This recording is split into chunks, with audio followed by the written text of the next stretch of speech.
غربتی که سرده تمام روز و شباش،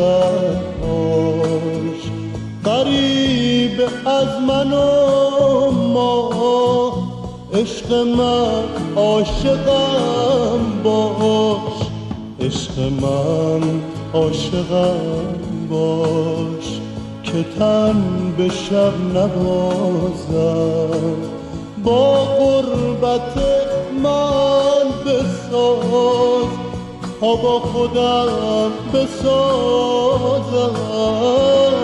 عشق من عاشقم باش، عشق من عاشقم باش.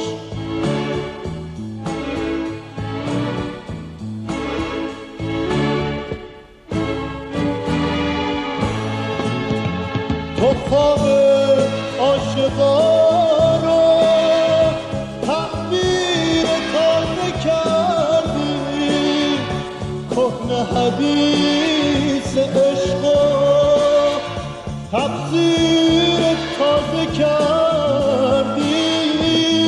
گفتی که از تو گفتم یعنی نفس کشیدم، از خود گذشتن من یعنی به تو رسیدن. قلبمو عادت بده به عاشقان مردن، از عشق زنده بودن، از عشق جون سپردن.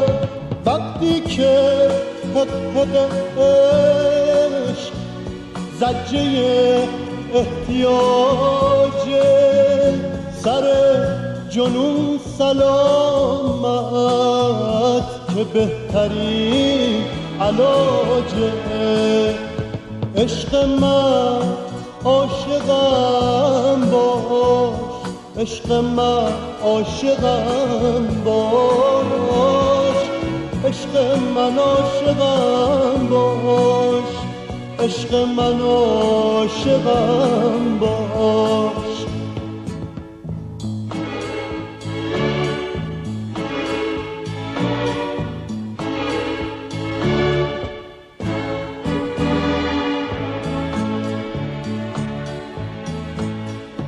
عشق من عاشقم باش، اگرچه مهلتی نیست برای با تو بودن، اگرچه فرصتی نیست.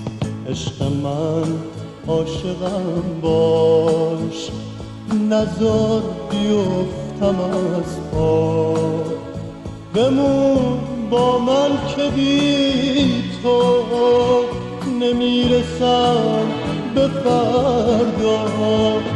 عشق من عاشقم باش، عشق من عاشقم باش، عشق من عاشقم باش، عشق من عاشقم باش.